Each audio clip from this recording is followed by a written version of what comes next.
We'll call the meeting of the Planning Commission to order. Welcome, everybody. Thanks for joining us today. We'll take item A, approve the order of agenda. I'll make a motion to Second. accept it. We have a motion and a second. Any discussion?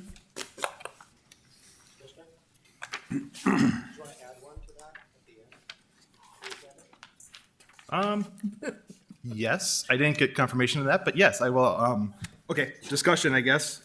I was working with staff on potential brown bag topics, and one of the things we talked about was maybe having a staff report at this and see if this is a venue that could work. So on our regular planning commission meetings, if we know they're not gonna be super long, they generally been going 40 minutes or so, and we're all here, why not take that half an hour of time and have a brown bag like education topic Sure. at these meetings? Because I don't know if all of you, but I generally take off from 3 to 5 commitment to be here, and if we're not going that long, why not use the time?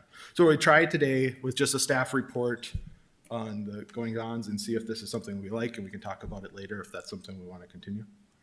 So I guess I'd like to amend the motion to add in item D after the public hearing items, the staff report. Is that, I remember how to do this now if I want to amend the motion. I'll amend my motion. There we go. that's Second. easier. Okay, any other discussion? All in favor, say aye. Aye. All right, motion passes. Going on to the minutes from April 5th.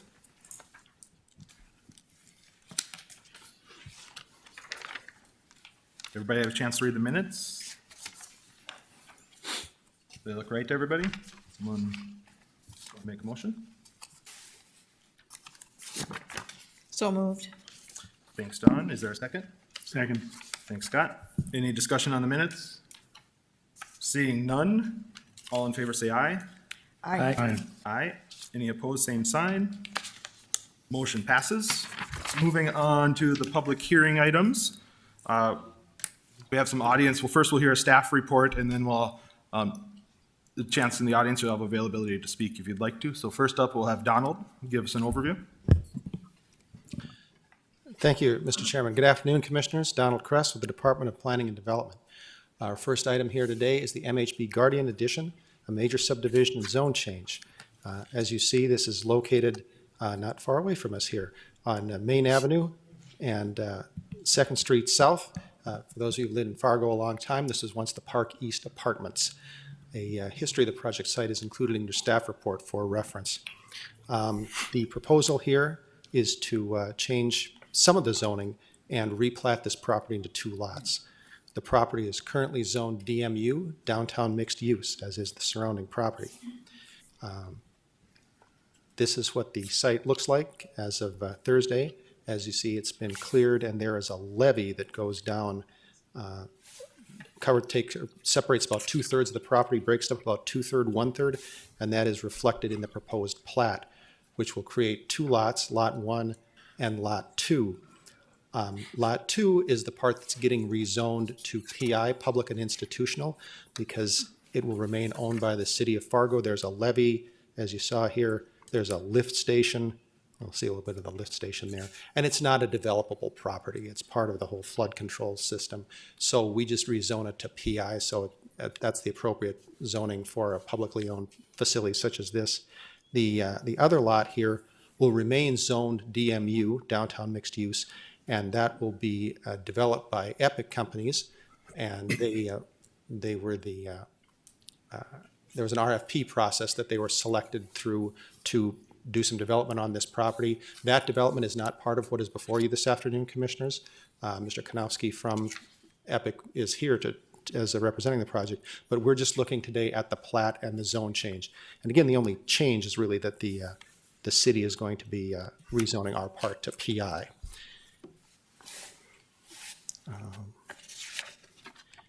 The recommended motion is stated in your staff report and shown on the screen. We've had no inquiries or public comment on this project.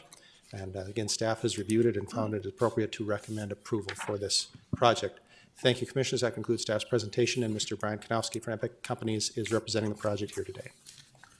Thanks, Donald. Any questions from, yep, go ahead. One quick question. What's the access to this lot from a property next to it? They'll right both now? be, they'll both be from Main Avenue, sir. They'll be here. You can't have access right there next to the roundabout, can you? No, the roundabout's a little farther away. You can, it doesn't, oh, sorry.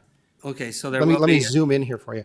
You'll see there's a negative access easement right here, and that leaves a gap of, I think it's a, I can't remember, okay, 60 so I foot mean, gap. that's the access. to Yes, sir. the lot. Yep, Okay, just curious. yes, sir, thank you. Oops. Any other questions for Donald? Yeah, go ahead. Donald, do you think you could explain a little bit the signage and building signage regulations that are found in a DMU zone? The DMU, well, there's actually a separate sign code that covers all of that. And it regulates signs based on location, based on zoning, based on proximity, or rather based on what the adjacent street is classified as, arterial, local, minor arterial, and so on. Again, we're not looking exactly at signage on this here because the DMU is staying zoned as it is. Did you have a particular concern though, Commissioner? Yeah, specifically because since we're applying we're splitting the two into two, DMU and then public institutional. And I guess my concern was, we're not talking about the development, but just in all the preliminary concept plans that we have seen for this project, it shows a fairly significant digital sign on the east elevation of that project. And it's really similar to the Gateway building that's next door. And I guess part of my concern is that it's not necessarily staying consistent with what's written out in the land development code for a DMU zoning, specifically just focus on pedestrian friendliness, where a sign like that is more so vehicle oriented and Okay. acts as a digital billboard. I don't know if it's specifically defined as a digital billboard, but just The term is electronic messaging center, I believe, so that we use. okay. So, well, a couple of responses to that. Mr. Chairman, if you think it's appropriate to call on the applicant. No, do you have a response or? Not right away. Perhaps the applicant could tell us what he has in mind. Sure, we'll those invite are the applicant several- up to please introduce yourself. Thanks. I'm Brian Kanowski with Epic Companies. I just, as far as talking about the board that's already there, it is for the entire development of the 3 lots.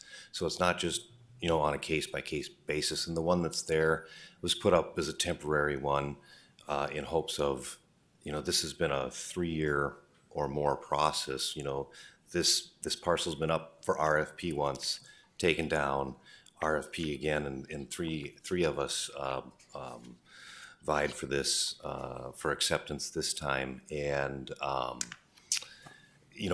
we've always had that decision, or always had that plan of taking the one that is up there down, moving it over, and using it as a message center for the entire development of the 3 lots.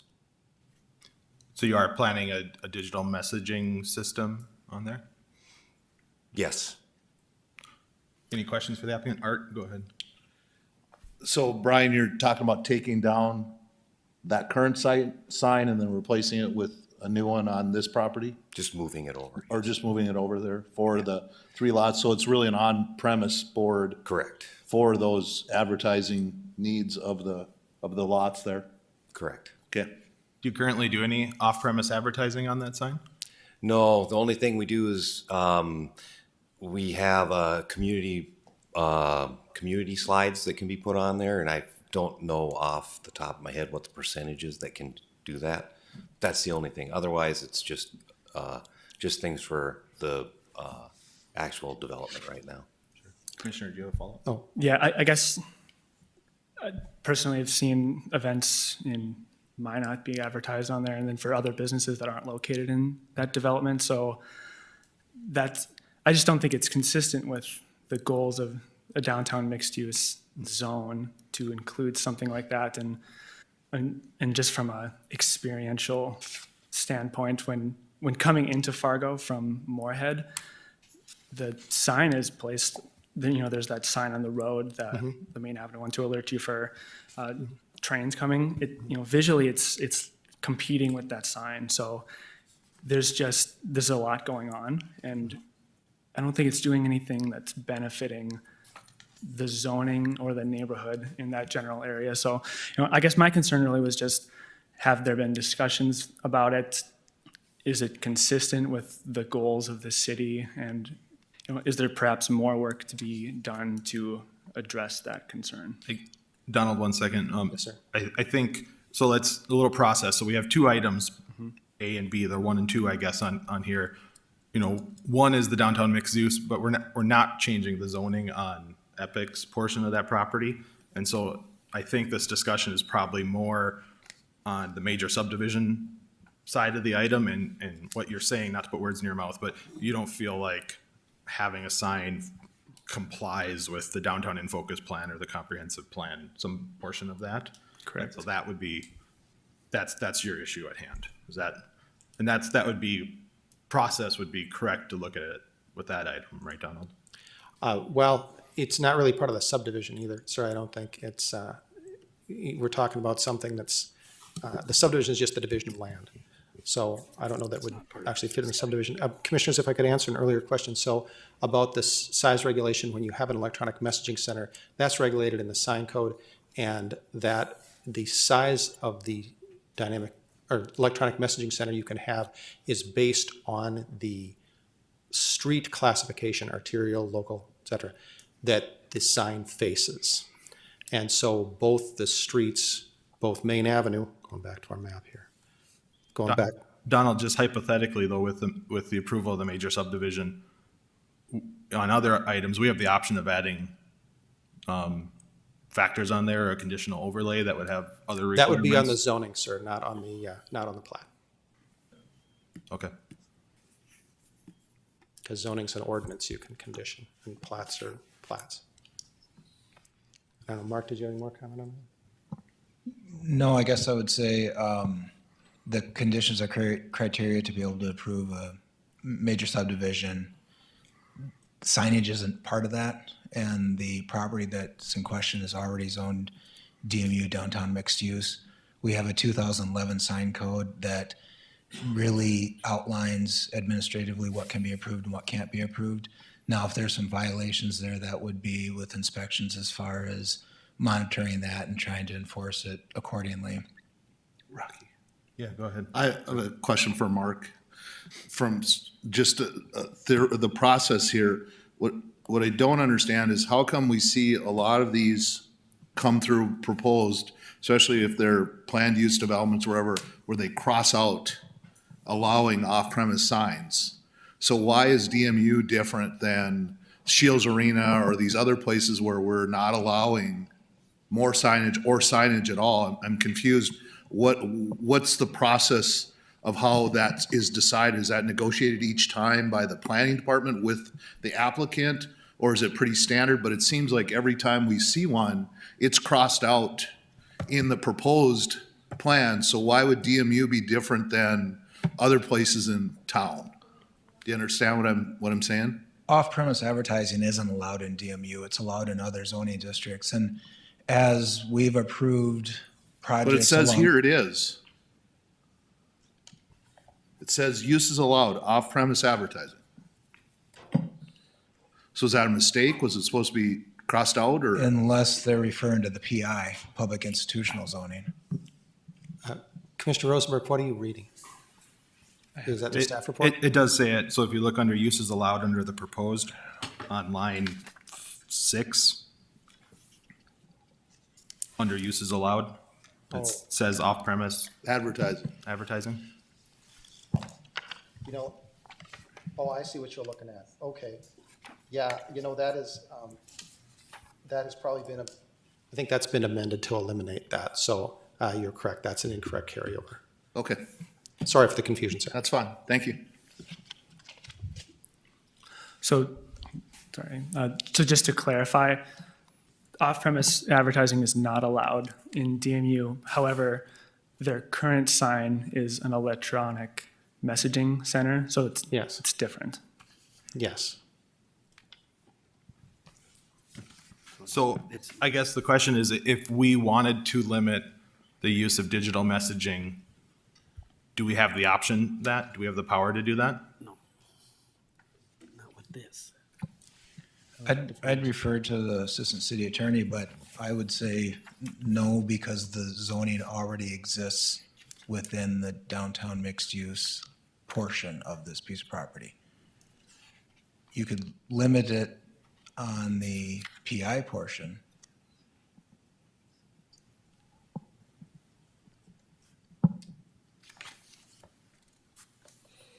Okay. Staff's and all in concurrence on that? Yeah, I apologize. I was late. I got detained. But, There was a police function here before, so. okay. Oh. Sorry. Yeah, so I guess maybe just jumping in late, maybe this was already repeated. It is a little confusing how it's listed in the hearing item where, you know, we're in essence not rezoning Lot 1. Lot 1 is already zoned DMU, downtown mixed use. So if this project or if this application were to be null and void or removed, the applicant could build today what they want to build, as I understand it.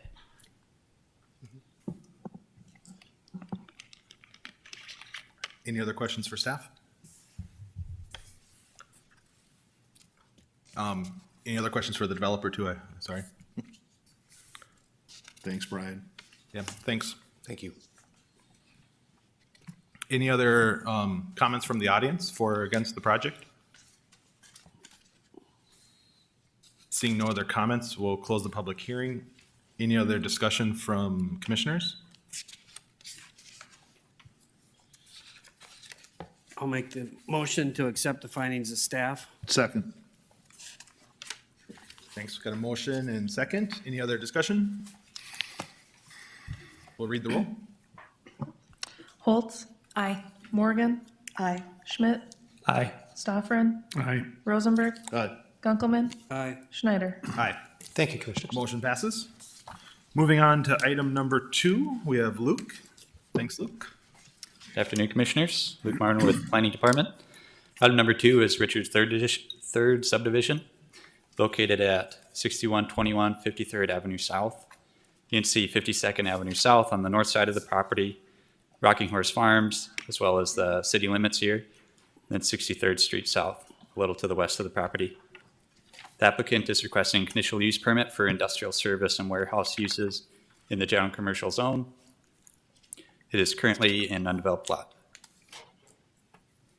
The zoning as today, it is general commercial with no zone change proposed. And this is actually, give you a little context, it's a common request for this area in the Rocking Horse Farms area to allow for industrial uses in the general commercial zone.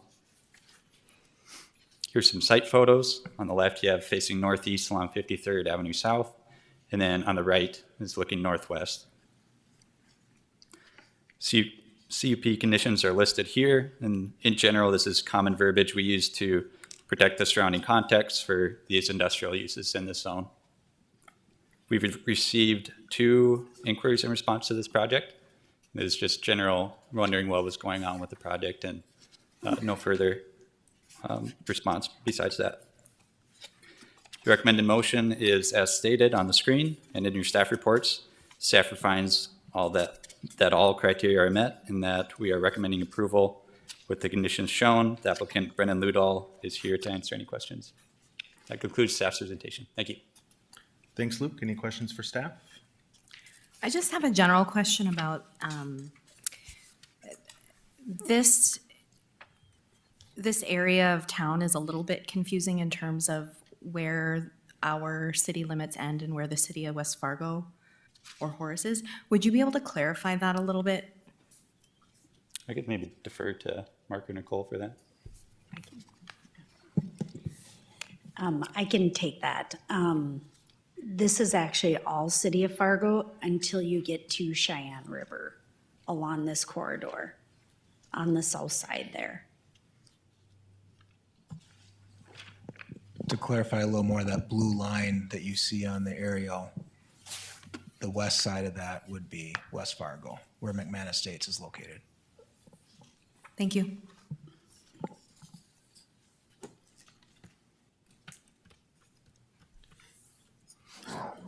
We have had some conversations just internally about, I know last month we had that same issue trying to, when you get to the edge of town and it's zigzags all around, that maybe we could hash out areas not in the city so you could still see it, but it's more clearly delineated. And so I think that's something staff is working on. Yes, sir. Any other questions for staff? Is the applicant here and like to add anything? Any questions for the applicant? If not, thanks. Anybody in the public would like to add anything? Anybody in the public want to comment? Seeing none, we'll close the public hearing. Commissioners, what are your wishes? I move to approve the motion of the staff report. I'll second. We have a motion and a second. Any discussion? Seeing none, we'll read the roll. Gunkelman, Aye. Holtz, Aye. Stoffren, Aye. Morgan, Aye. Schmidt, Aye. Rosenberg, Aye. Schneider. Aye. The motion passes. Thanks, Luke. Going on to item number 3 with Megan. Good afternoon, Chair and Commission members. Megan Elshaug with the Planning Department. Item 3 is the Sanford Edition. This is an application for an institutional master plan. It's located at 6100 38th Street South, and the applicant Confluence is here as well as the owner from the Fargo Park District if there are any questions. This location, is south of the Walmart, south of 52nd Avenue. Having some technical issues. 38th Street is on the west side of the subject property, and on the east side is Interstate I-29. And on the north, it's between 58th Avenue South and 63rd Avenue South on the south side. The subject property is zoned PI, public and institutional. Some images of the site. It's a little bit sunnier today than it was yesterday, but this image is facing northwest from 63rd Avenue South. This image is facing north from 63rd Avenue South.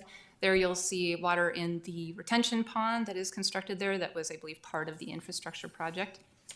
And this image is from the north, on the northwest side of the project, or the property, looking southwest, or southeast, excuse me, I have a typo there, from 38th Street South. So it's a pretty big site.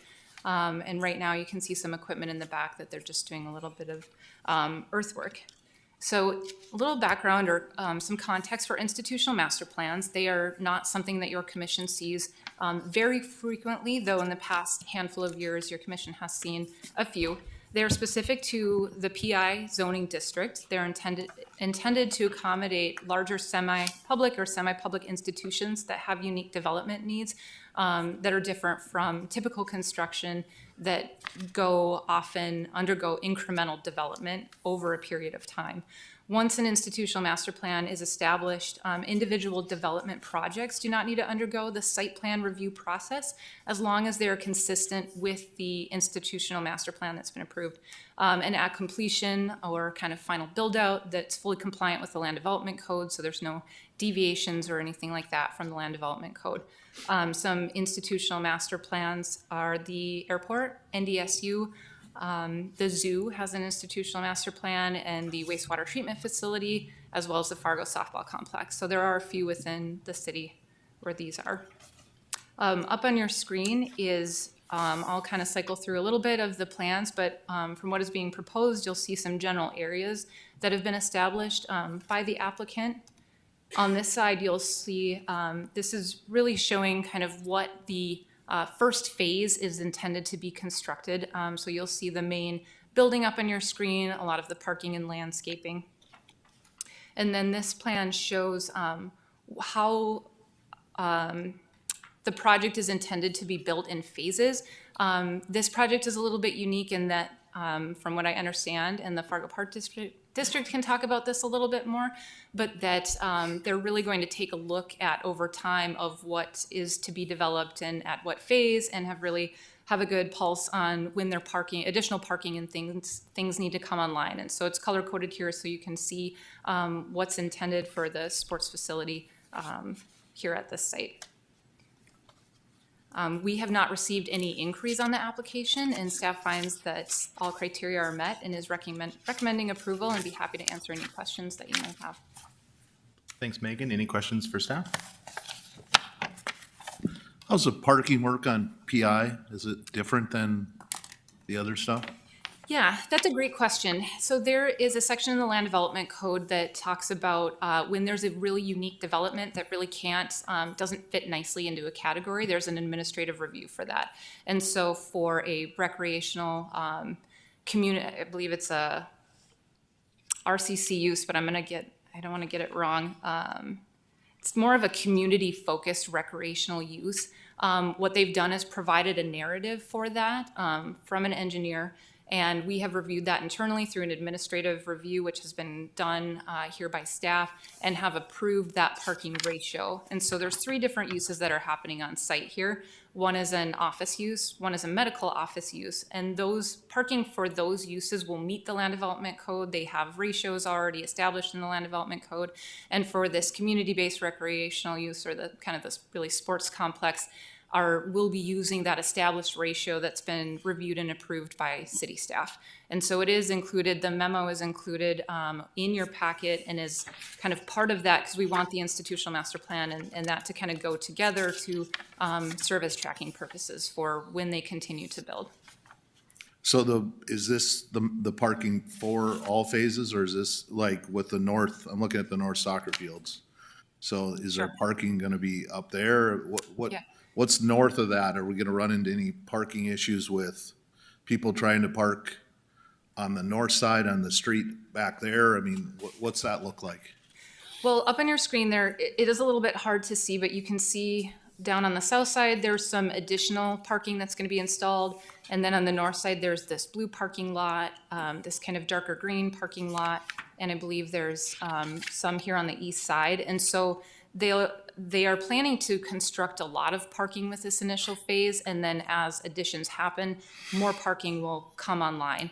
I don't know if anybody from the applicant or from the park district want to speak to what they intend for parking, but they, from what we understand, they have a really good pulse on what their parking needs are, and will be kind of continually looking at that and monitoring that.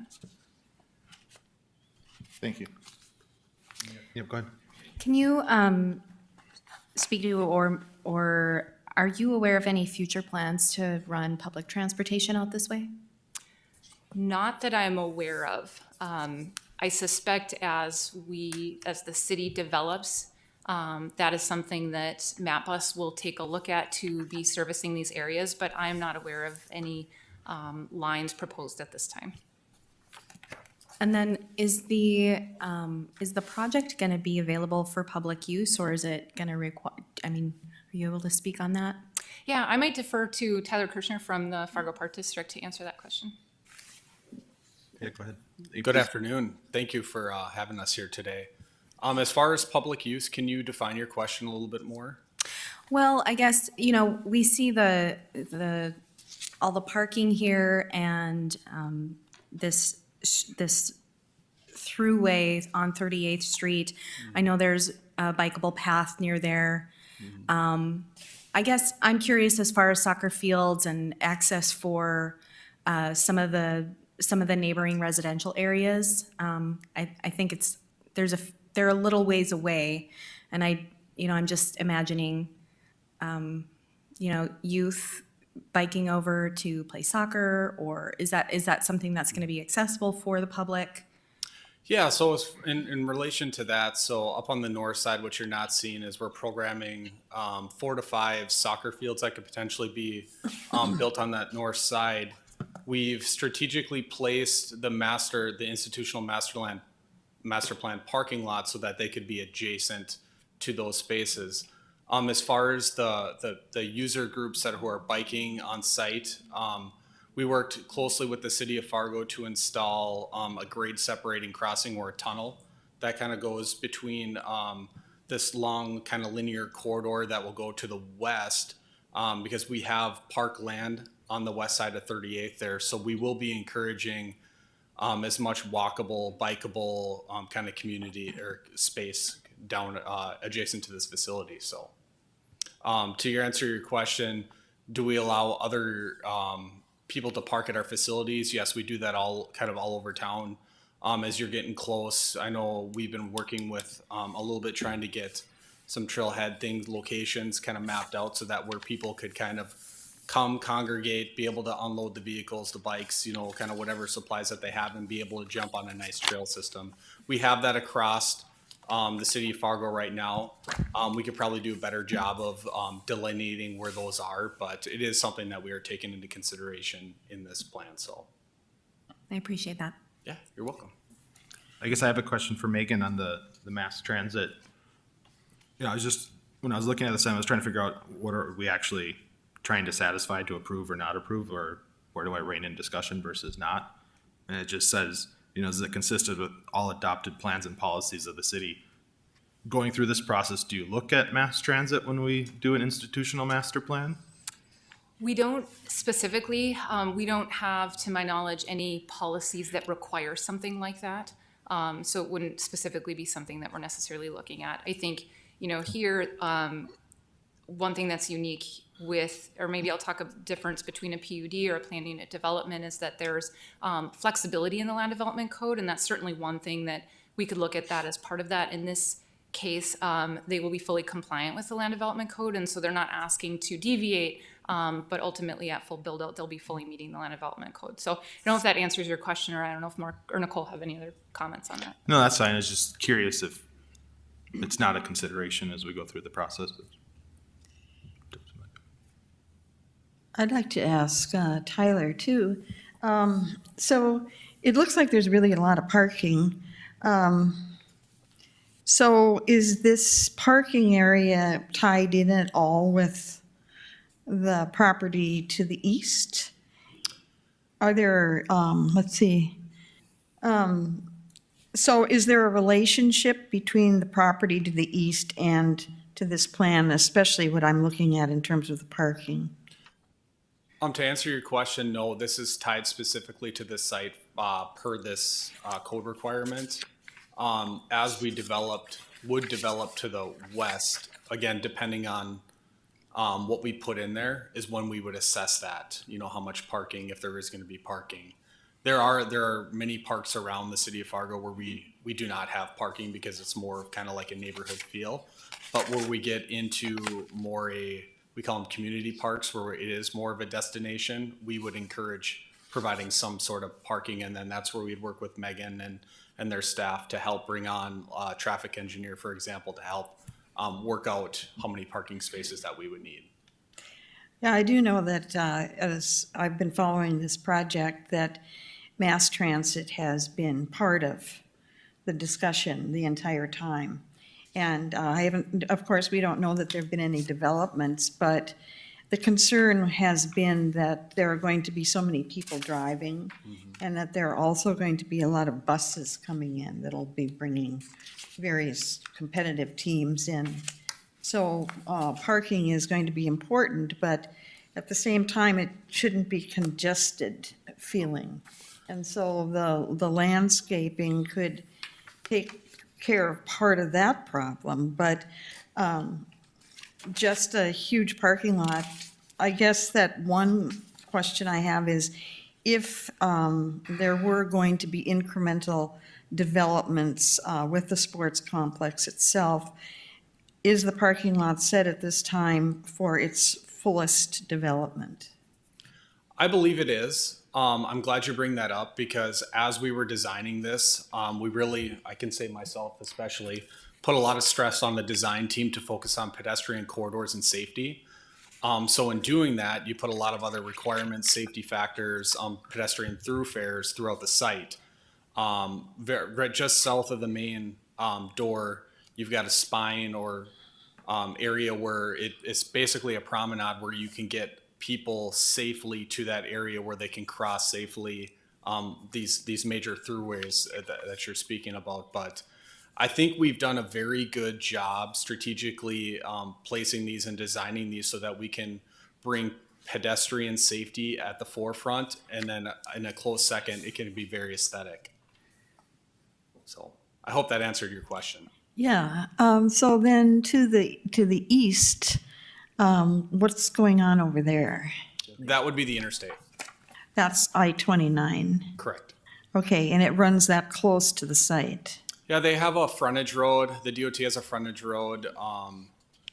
We've heard inklings if it's going to go away or stay. I believe it's going away. I would defer to engineering on that. I get some heads nodding yes. Brenda? Yes, going south, that frontage road has gone away. In all the plating, we did not plat the frontage road. So we would imagine that that would just be, our kind of internal road would be it. Then you'd have right-of-way fence and it's I-29 property. Thank you. Any other questions for the applicant? No, thank you for the opportunity. Thank you. Thanks for coming. Any other, yeah, go ahead. I just have to disclose that my employer is the architect for this project, and we are an employee-owned company, so I'll leave that to the commission if they feel that's a conflict of interest or not. So if someone declares that we have the option to allow them to vote or not, and I guess I had a question on that. Are you one of the owners of the company? We're an employee-owned company, so I guess technically, but I'm not involved on this project at all, so it's kind of the first time I'm seeing these plans. Okay, so I think as commissioners, we're encouraged to vote on everything, and if we have a potential conflict, we air it, and then the rest of the commission decides if he should conflict it or not. Anybody have an issue with him voting? Well, we've also got Dawn in the Park District, Yeah. so I don't have any problem with any of them. Thank you. Yeah, seeing none, thank you for sharing that. Good to have transparency. Any other questions for Megan, or what are your wishes? Oh, hold on, I didn't ask public. Is anybody in the public wish to speak on this item? Anybody else here to speak on this item? Nope, seeing none. Back to the commission. I'll make a motion to accept the findings and recommendation of staff. The motion, is there a second? I'll second it. Motion and second. Any discussion? Seeing none, will you read the roll? Morgan, Aye. Schmidt, Aye. Stoffren, Aye. Rosenberg, Aye. Holtz, Aye. Gunkelman, Aye. Schneider. Aye, and the motion passes. Moving on to item number 4, we'll call Luke back up. Thank you, Commissioners. Item number 4 is Prairie Crossing Addition, located at 3910 25th Street South. You can see 25th Street South on the west side of the property, and then 40th Avenue South along the south side of the property. Applicant is requesting a conditional use permit for a waiver of section 20-0402, subsection I2 in the Land Development Code to be exempt from the minimum base site area of 10 acres for schools in the single dwelling residential zoning district. This is a unique request, as I don't believe, staff doesn't believe that this request has gone before your commission before. But with the existing church and community gardens you can see on the site and the aerial imagery, and the school is looking to fit up the site as a temporary location while they build their permanent school. Zoning is currently SR2 and no zone changes proposed. Here's some site photos. On the top left, you see facing east from the corner of 25th Street and 39th Avenue South. On the bottom is looking northeast from the corner, 25th Street and 40th Avenue South, and then facing north on the top right. The conditional use permit conditions are essentially just to cancel the school use, or for the school use to cease after ownership or the change or the use has changed. We've received one general inquiry in response to this project. Staff finds that all criteria are met and are recommending approval. The architect Rhett Fiskness and owner Larry Nygaard are here to answer any questions on behalf of the project. That concludes staff's presentation. Thanks. Thanks, Luke. I just had one question on this for clarity. So the number 2, I guess, on the page 1 of the staff report, the base site area. Do you have any background or logic on why that was in the code, the 10 acres plus 1 acre per 100 students? If that's what we're deciding on, what's the reasoning? I think Mark could talk on the history of that a little bit. Staff spent quite a bit of time in the conference room scratching our heads on this one, and I think I've been in the planning department the longest out of all of them, and I remember when we worked with the reconstruction of Carl Ben, that this came up and was an issue. And as back in that time, we looked through why this was even put in the code, and we had come to the conclusion that Duncan and Associates just kind of boilerplated this into the code because we felt like it didn't make sense when it came to building inner city schools and requiring that much square footage. So then there was a text amendment done at that time, I think 2004, to be able to do a waiver on that. As time progressed, Carl Ben was rezoned PI, public institutional, so it wouldn't apply anyway. Okay, thank you for that. Any other questions for staff?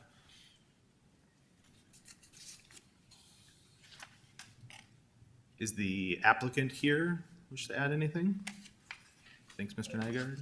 Any questions for, yeah, we'll call you up to the podium. Just, And please introduce yourself. Just wait 1 minute.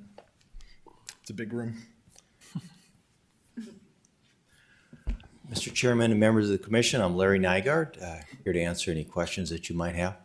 just, Larry, one quick question, because did I hear you right, that this is only going to be a temporary location? Yes, this is So about when a 3-year time period. Our next one that we're looking at, item 5 on our agenda, will eventually house this group of, No, actually, Commissioner Gunkelman, last month we approved the plat for the permanent site, and we expect it to take 3 years to build that building on the Okay. permanent site. So both item 4 and 5 on today's agenda are going to be temporary locations before we move further south. gotcha, okay. I was wondering if this was going to be a total of 3 sites event.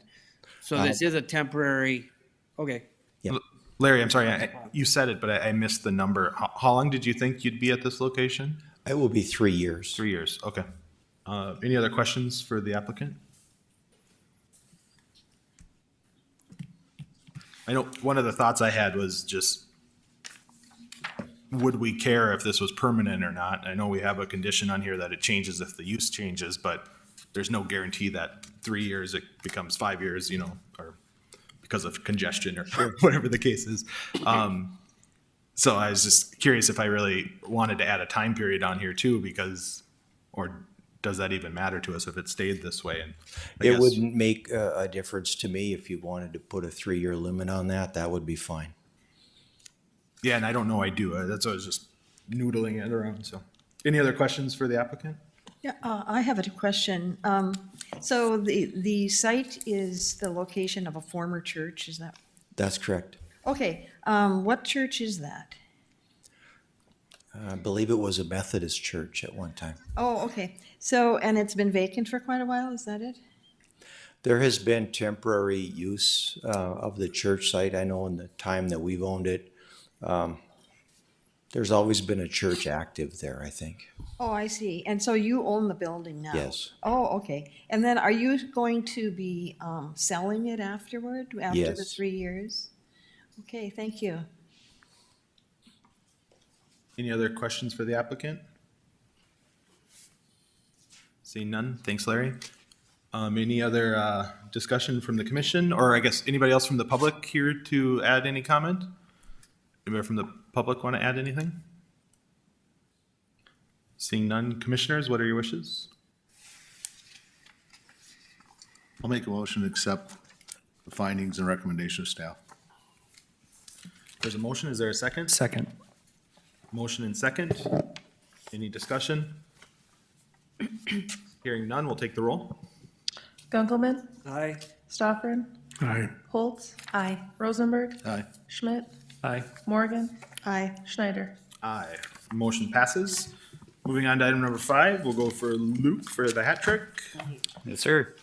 Item number 5 is Mel First Edition, located at 3910, or sorry, my typo, 2506, 35th Avenue South. And you can see 25th Street, again, just further north of the previous site, previous item. And 35th Avenue South runs east and west. And applicant is again requesting a CUP for the waiver of section 20-0402 subsection I2 in the LDC to be exempt from the minimum base site area of 10 acres for a school in a multi-dwelling residential zoning district. The existing use is office building, and the school is looking to fit up the site, again, as a temporary location as they build their permanent school. Current zone is MR3, and no zone changes proposed. Here's some site photos. The top left is looking along 25th Street and 35th Avenue South, looking southwest. On the bottom of the page is southeast from 35th Avenue South, and then facing northeast from the adjacent property to the west. The conditional use permit will cease after change of ownership or use, and that is what these three items show. And we have received one inquiry in response to this project. Staff finds that all criteria are met and is recommending approval. Again, Rhett Fiskness and Larry Nygaard are here to answer any questions. Thank you. Thank you, Luke. Any questions for staff? Applicant need to add anything? I think we've already heard. Any questions for the applicant on this one? I have a question. Then, since these two sites are owned by you, do you have plans for these sites, or are they going to be incorporated or changed into something else related to the school? If you wouldn't mind introducing yourself again, I know it's. Sure. My name is Larry Nygaard. Actually, this site, Commissioner Morgan, we do not own. This is owned by Northview Church. And so we're a tenant in this particular site. So they own that and they're leasing it to us. So you'll be fitting the two churches up then for? That's correct. Okay. Thank you. Any other questions for the applicant? Seeing none, is there anybody in the audience that has a comment to make for or against? Anybody in the audience? Seeing none, we'll close the public hearing. Back to the commissioners. What's your wishes? I'll make the motion to accept the findings of staff as presented. We have a motion. Is there a second? I'll second. Motion and second. Any discussion? Seeing none, we'll take the roll. Schmidt, Aye. Morgan, Aye. Gunkelman, Aye. Holtz, Aye. Stoffren, Aye. Rosenberg, Aye. Schneider. Aye, and motion passes. Remind everybody, we added thank you, added an item D to the agenda, a staff report. I think Nicole's giving it. She came in late, so she got tagged to do it, I think.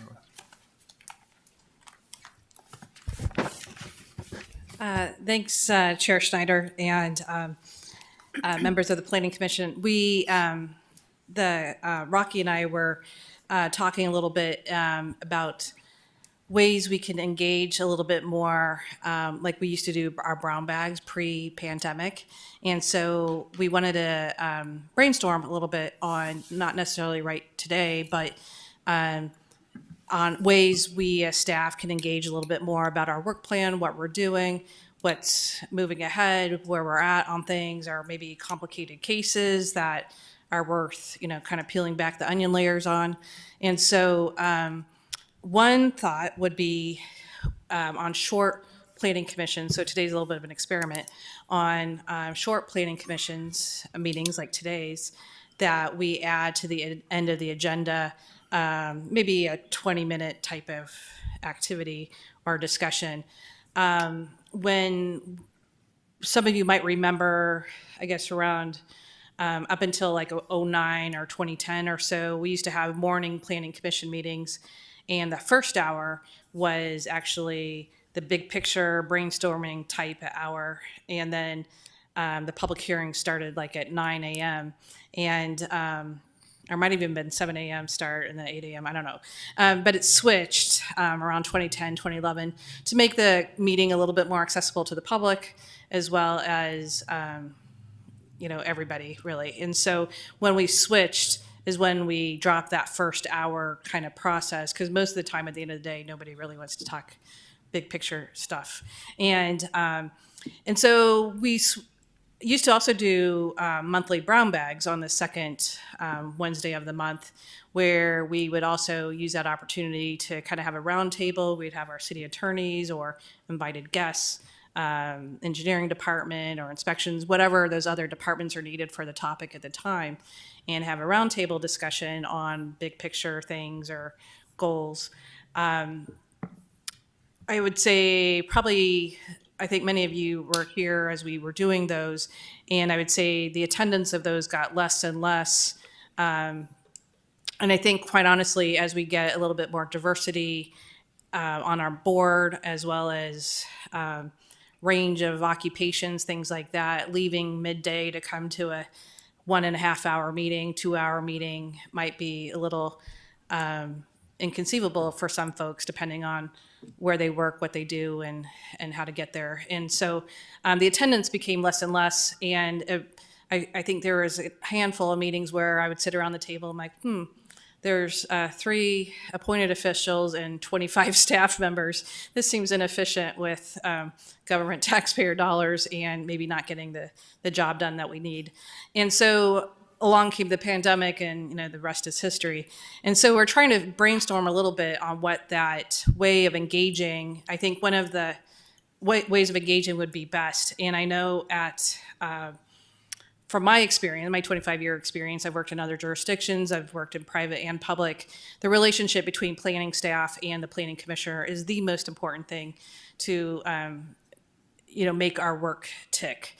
And when you have a kind of lack of communication or lack of understanding on the big picture, where we're going, issues, there's all sorts of issues with our codes and goal projects we're working on. And probably unless you've been on the board for a long time, or kind of our chair or our past chair, you might not know what those are. And I think it came to my attention, there was a few cases ago where I said, well, hold on to that thought, we're doing this, this, and this, and this. And then I finished my comment thinking, well, yeah, you guys would have no idea we're working on these things because there's not a platform to share that information. So I think really today I'm looking for, suggestions on maybe a platform to share that kind of information. Rocky and I were talking a little bit, and maybe a doodle poll, or we'll send a survey monkey out. And I think Rocky will reach out to you as we give you some options or choices. Wanted to open that up for conversation today if you had the time and interest to do so. Don't want to just occupy your agenda right now. The other things that I did have an update for you on, while I've got the microphone, I did want to give you a quick update on maybe the core neighborhood plan and some of our work plan goals as we move forward. And maybe I'll pause on that to see what, maybe Rocky, how you'd like to lead the discussion moving forward today. Yeah, no, thanks, Nicole. I think that was a perfect recap of what we were talking about. And we know that you guys are all working very hard on stuff that we never hear about. And so I think we want to be educated by that. So we'd appreciate, sharing your knowledge, and at least I know I would. And I guess maybe that's the first question for the commission. Does something like that seem like a practical use, or is there a preference we go back to sort of a second meeting of the month brown bag? What works better? I like the idea, Rocky, just because it's, once you're here, you just as well put the time in. You're right. If we got done at 3:30, a real short meeting, or 3:45 or 4, the day's gone for you to go back to work anyways, at least for us. So let's go ahead and plow through. I'm curious about, I know we stream our public meetings. Is this something that would be streamed live? Yes. Okay. I like that idea. Well, I mean, so if we're in this room, everything's live. I mean, I don't think there's ever been a meeting here there probably has, but not that I've been a part of. I think everything here is streamed, and there's pros and cons to that for sure. But I think most of the topics we can hear about. This room is not great for discussion. I think the nice part about brown bags is we were all in a circle and very casual. So maybe that's a downside of doing it this way. And obviously when the cameras are on you, sometimes you don't ask questions that maybe you would if cameras aren't on you. But at the same time, it's always an open meeting. So, I mean, brown bags are open to the public regardless. So. Would there be any reason that this meeting doesn't have to be live? Because brown bags weren't live. If we're in this room, it does. Well, we've got a nice little conference room right above us. Yeah, we could do that. The Meadowlark room, or also Sky Commons. We would still notice for the public. Anytime you guys convene, obviously, is an open meeting. And so generally, the press doesn't care. And so, but yeah, we would still, anytime you convene as a group, we would have to notice anyway. But whether it's at the Meadowlark Room, Sky Commons, or here. Do you have a problem with live meetings? I don't think it lends itself to the discussion that sometimes should be had. And whether it's, you know, I just think going back to the format, at least in portion, I mean, essentially what you're gonna have to do is you're gonna, depending upon, we never know how the discussion is gonna go on a given topic.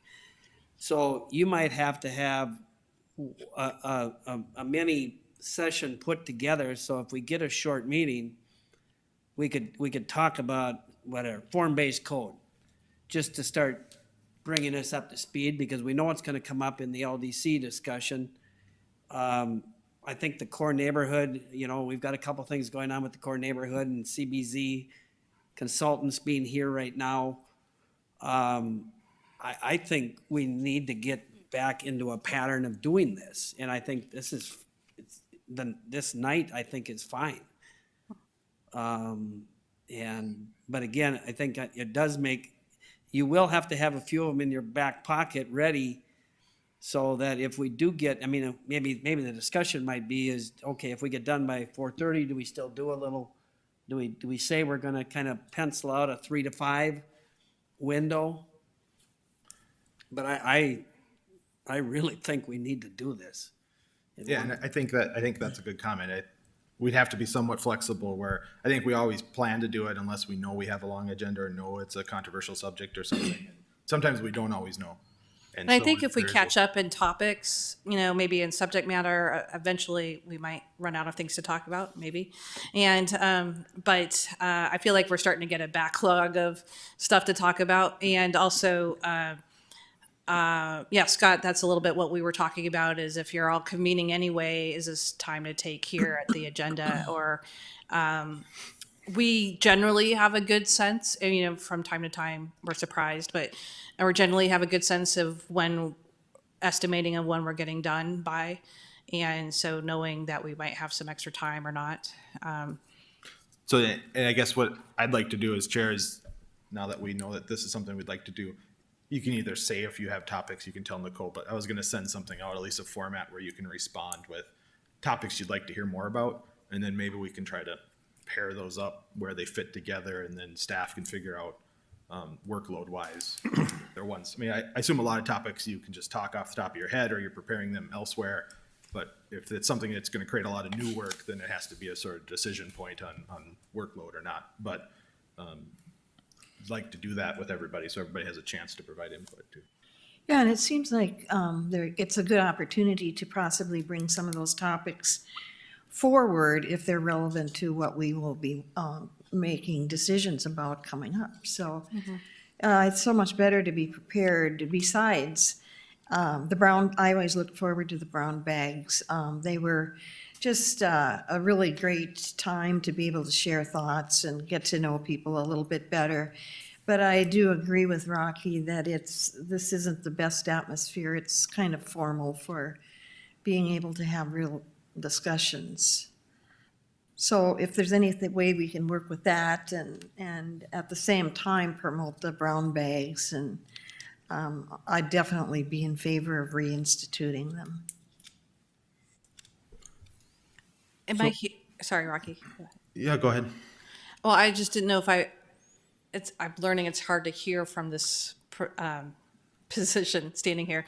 Am I hearing a consensus of brown bag versus taking the extra time at the planning commission meeting? No, I think taking the extra time is what everybody has said. I think maybe start there, and then we can always, one of the things I was thinking of, maybe if there's a quarterly or every other month or every 3 months, whatever, kind of getting that bigger discussion, whether in the Sky Commons. I think one of the questions that you'll see in the survey is, some of it's education based and some of it is more like consensus building based, right? And so it's not all one or the other. There's a little bit in between, and so it's really just that opportunity for dialogue. I do encourage you to. I know this room isn't set up for that because of the formality of the space, but I do encourage you to speak freely, of course. And, we kind of get used to it by now. Careful here. what you ask for, right? But if you've ever watched an Arts and Culture Commission, you'll see I can get pretty casual and, at these meetings. But so I think I would encourage, not to be inhibited as much as with the camera and the mic as possible. Appreciate that. Any other comments? So if we went to a different room, it'd still be a public meeting. You still have to notice. Do you have to notice what you're discussing? Yes.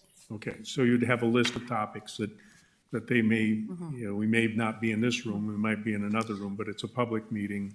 These are the things that would be on the agenda. So am I hearing the requests to move from this space to another space? I think that's a suggestion. I think we'd have to figure out the logistics of that. And obviously there's a perception where, nobody wants government to go behind closed doors and make decisions. And so Unless you're in the state legislature, then it's fine. then they're exempt, yeah.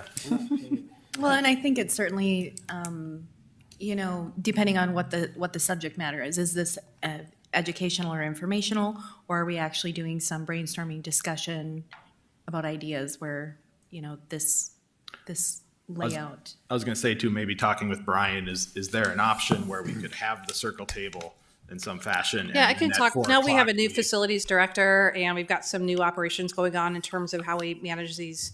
I think we have some new operations going on and how we manage some of these spaces. So maybe let me do a little research and we can, again, kind of send out a questionnaire or a poll or a survey or something to that So degree. it'd still be taped and everything. It just be more conversational. So Maybe along those lines, maybe just to, are we done with this topic or, sorry. yeah, any other comments on? Nope. So stay tuned. I'll send something out that you can respond, and it won't be a respond all situation. It'll be a form of some sort. So. Maybe a couple quick other updates, and I'm guessing just to encourage that free dialogue, I wanted to, a couple things. One, to maybe about 3 weeks ago or so, or 4 weeks ago, I presented a housing presentation to the City Commission. As you know, affordable housing is a big topic for the community at large. The City Commission had some hard decisions to make in terms of as we reviewed RFPs to select developers, if you will. And I used that opportunity to present to the City Commission a summary of kind of some of the housing things we do in our Community Development Committee and the work we do with our division and community development. It's funny, our land use planners like Donald, for instance, appreciated that meeting presentation because it's a little bit of deep dive and details that maybe don't hit the land use planning aspect, but are obviously important in how we develop housing and community development, federal funded programs. So the brown bags the City Commission meetings, I can send you that date if you're looking forward to that housing presentation. It talks a little bit about the spectrum and the city's role in relation to subsidized housing and how we work in that role. And then as a reminder, in February 14th, I remember that because of the holiday, I presented to the City Commission a brown bag on our work plan for 2022. And so I would encourage, that's available online if you'd like to see that as well. We have some updating to do on our city website. We did a training last November on the form-based code. I was going to put that link, and we've basically been running a little bit crazy right now. So we're now that we're hopefully past the pandemic, we can get a little bit more normalcy in terms of our day-to-day operations. So those are some of the 3 big topics that we've been working on a bit. We have about 16 initiatives that we're working on, some very project specific and some larger in scale. The February 14th meeting highlights those initiatives on our department beyond just the day-to-day operations. So I'll maybe with the survey link, I'll send you the links to those presentations if you'd like to see them, or even just the PowerPoint so that you can see the 16 initiatives. And if there's a topic in there that's interesting for you to just let us know. And then maybe in terms of lastly, I apologize, I was a few minutes late to this planning commission meeting, and I know I walked right in as we were talking about my favorite topic, off-premise signage. And maybe one of the things I'd like to explain a little bit is our situation so I'm ad-libbing here, our situation with signage. And our situation with signage is that the Supreme Court has made rulings on the limitations on what we can manage or control in terms of signage. And so we've known for a few years that our sign ordinance is out of date in meeting the conditions of what the federal courts have decided. It's an evolving topic, and it evolves on a yearly basis. A ruling just came out in favor of the city of Austin, Texas last month, I think. And so it's constantly evolving. We started working with the city attorney back probably 5 years ago when the first ruling came out to update our codes and ordinances. We've kind of put that on hold until we can get our land development code up to date. And so right now we tend to have a practice, if you will, of off-premise signage regulation, but our limitations are quite limited as a result. And so really what we want to start to think about in terms of signage is less about the messaging and more about, it's just like form-based code, more about the size, the scale, the location, whether it's automated, whether it's video, those kinds of things. So even the term off-premise signage isn't probably something we should be talking about. We should be talking about, is it a billboard, or is it a monument sign, or is it electronic, or is it digital, is it video, whatever. So so we're usually caught as the city a little flat-footed when it comes to sign regulations, and recognizing it's a work in progress, and we're just hoping not to push the envelope too much until we can kind of get those codes up to date in terms of modernized, if you will. Hopefully the sign industry is not listening to this right now. And so that's also a constant juggling act, so. I'd like to comment about that particular location. I agree that it's a distraction, and is it really what we want to be the first view on Main Avenue coming from the east? There have been studies, of course, about the negative effects of distraction and even people responding to the lights as they're changing, that sort of thing. And so that must be a component in terms of placement, for one thing, but also scale. And so just thinking about the city and how we want that entrance, and all entrances, I think, from Minnesota, to have some kind of a uniform look to them that isn't a mishmash of different kind of signage and distractions. And then, of course, we have the roundabout there too, which creates additional distraction. So it's kind of a poor place, I think, to add any further distractions, but that's a personal opinion. And of course, as you said, it's a continual study. Maybe just a follow-up on that, given it was public land that we acquired through Park East, what's the process the city goes through when they disperse public land as far as writing guidelines in the RFP that might be additional to zoning rules? I think that would be, I'll defer that question to Jim Gilmore. This last round of RFPs, probably everybody saw about them in the paper, et cetera. We had 3 properties that the city just put up for RFP. It's different on a site-by-site basis, and which department is basically in charge of selling that land. So what's kind of unusual about the city of Fargo is whoever acquired that land or obtained that land, say it's the fire department with something, or the public works department with something, the city of Fargo planning office is responsible for certain properties that we've gotten back for back taxes, things like that. Each of those departments kind of oversee that process and management of it, and also deacquisition of it. Recently, the city attorney's office, we have an ordinance that we have first of all, the Century Code, and then an ordinance on the deacquisitioning of land or the selling of land.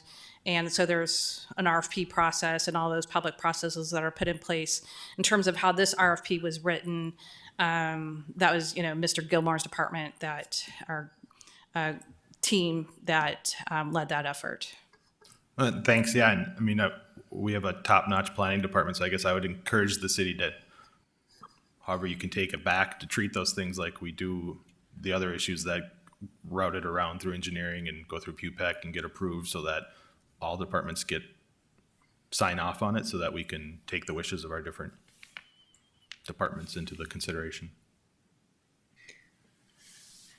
Yep, go ahead, Scott. So the nature of some of the decisions have been in Supreme Court. I know years ago there was one was free speech because a lot of them involved free speech, but because some cities, including Fargo at one time, had different restrictions on political advertisement than they did on general. So my understanding at that time is if they just simply applied the same criteria to all signage, you got rid of that issue because they made a specific time limit, how long they could be up, and specifically stated political. So that did change.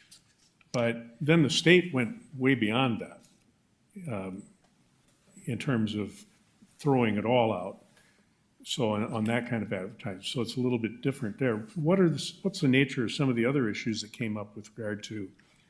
I can give you my assessments, and I don't want to put Alyssa on the spot. Do you want to talk about it at all, or the recent ruling at all? I can let you go ahead. Okay. Yeah, so I think, I'm not so sure about the details of the recent ruling. I remember it heading up, and I haven't read the brief that came out just last week, other than I heard it was in favor of the government. That's about all I heard so far. But basically, the nature is basically property rights as well as free speech. And then process, and so due process and development. So those are kind of the three classic things that usually are in regulation. And you can imagine cities all over the country have explored different ways to get around it and try different things legislatively. I've been a part of a few briefings where at the national level, local jurisdictions, planning departments are just kind of saying hands off until the federal government figures it out. And because we could spend, and anybody that was part of the last drafting of the sign ordinance, you could spend a lot of energy in that. And so it's really like, let's set the playing rules. And I know my professional organization that I'm part of with AICP is actually starting to work at the federal level as part of briefs and, trying to advocate just for clarity more than anything. Right now it's just kind of a pile of goo in my mind. Yeah, I remember reading an article about it was a gentleman that painted the side of his house, a rather distasteful statement about somebody he didn't like. Mm-hmm. And the city tried to, take care of that, and the courts found in his favor on free speech, so, anything goes. So I could put a big sign on my garage door and tick off everybody, or pick out one person and go after them, and that would be okay based on that decision. But you can imagine the mess things would be in. Yeah, I think if you've driven, I think it might be on 13th Avenue South, or there's a few signs around that have received a few similarly complaints in our office that we can't do anything about. Yeah. Well, we won't tick off Scott, so. Yeah, Rocky, it's going to be about So, you. You're saying, I've been doing this too long. I remember when we rewrote the last sign code that it took 3 years, maybe? I think we need some guidelines depending on zoning type, at least to get somebody started. And whether you end up almost with a signboard to review things. But it's nice to have a starting spot. Yeah, and I mean, you know, I know what you know, the one on 13th Avenue University caused a little controversy. And, but I mean, I think it's nice to have so when we start the process on the LDC, is the sign code actually an attachment to that? So it's not, so initially, we won't probably be working on the sign code when we do the work on the LDC? well, I think the nature of the form-based code is it's going to touch a lot of codes that touch the land development code. You know, you're going to have to follow that rule all the way through the municipal code in order to understand its effects and rulings. I say, and I don't want to say that all things on our sign code is bad. It's not. It's just when we're talking about the message. And so it's really, again, think about the size, scale, and structure, and regulate that, and less about the message. If we don't have some guidelines, we as a, well, Well, I think we do have some good guidelines. So I think, I mean, we do, but I mean, what I'm getting at is, you can't say, the old story is, he got to do it, why can't I do it? right. Which gets to be quite a game played by everybody. So, Thanks for your pro-regulation comments. well, no, but I mean, it is. I mean, go work in Lakes Country, you find out about it. Any other comments for Nicole or from staff? Or, sorry, yeah. No, I was just going to add, I think Nicole did a great job kind of summarizing. There have been recent opinions, and a lot of it, like Commissioner Stoffren was stating, has to deal with the content of the message itself. Because of course we want to make everything content neutral, time, place, and manner restrictions, of course. And then just based off of I believe the sign that you were speaking of, Commissioner, I remember working on that one, and that one specifically had the F word and then our current president's name. And that one hinged on a Supreme Court decision that actually stated that profanity is actually not, or it's First Amendment, constitutionally protected speech, if that makes sense. And that all started from a case in the 70s. I believe an individual was protesting the war, wore a jacket, and it had profanities on it, and that went all the way up. And the court said that's constitutionally protected speech. So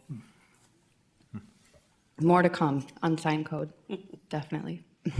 So staff's probably really thankful we're going to have more written agenda topics so that we don't just keep asking about random things on the fly. But No, I mean, but I think the free discussion, I wanted to bring that up because I knew it'd be off the cuff. And I think it's that authentic discussion that we're trying to encourage to have. So if you have questions, by all means, ask us. And if we've got thoughts, we'll, try to share them, judgment free. And the idea is to kind of move, collectively move the needle forward as best we can. one other thing I was just thinking about too, the sort of post-meeting brown bag topics, they don't all have to be from planning staff either, right? I mean, just so everyone realizes, if engineering has a really good topic that pertains to us, or MetroCog's doing the housing study, so we could branch out too. And yeah, we used to use the brown bags a lot of times with MetroCog corridor studies, for instance. Those are a great way to dig in deeper, roll up your sleeves if you have interest in that topic. They can get, personally, my eyes glaze over a little bit when we start talking about trip counts. Yeah, so again, it's really about the level of detail you want to know, and then how the scale of what you want to know about. Don, go ahead. Or you didn't know? Oh, John. Well, I think as we get into the LDC, I think it would be great to know, going back to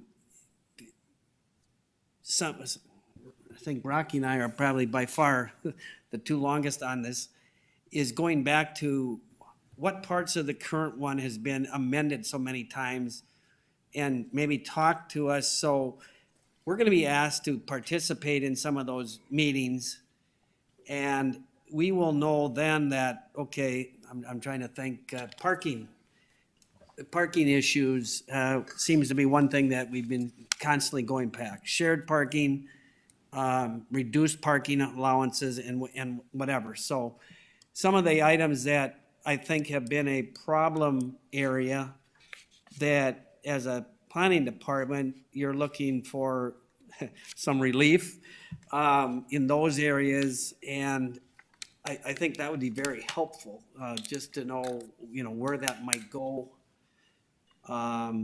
Because I think if, again, we're still looking at a 3 to 5 3-year process. So. Well, I promised my daughter in the back of the room that this meeting would take an hour, and Can't do that anymore, Rob. She's very it's way content. over that. She's so very content. She's used to, Well, thank you. yeah. Thank you. Appreciate the staff update. Any other discussion from commissioners? All right, we'll adjourn.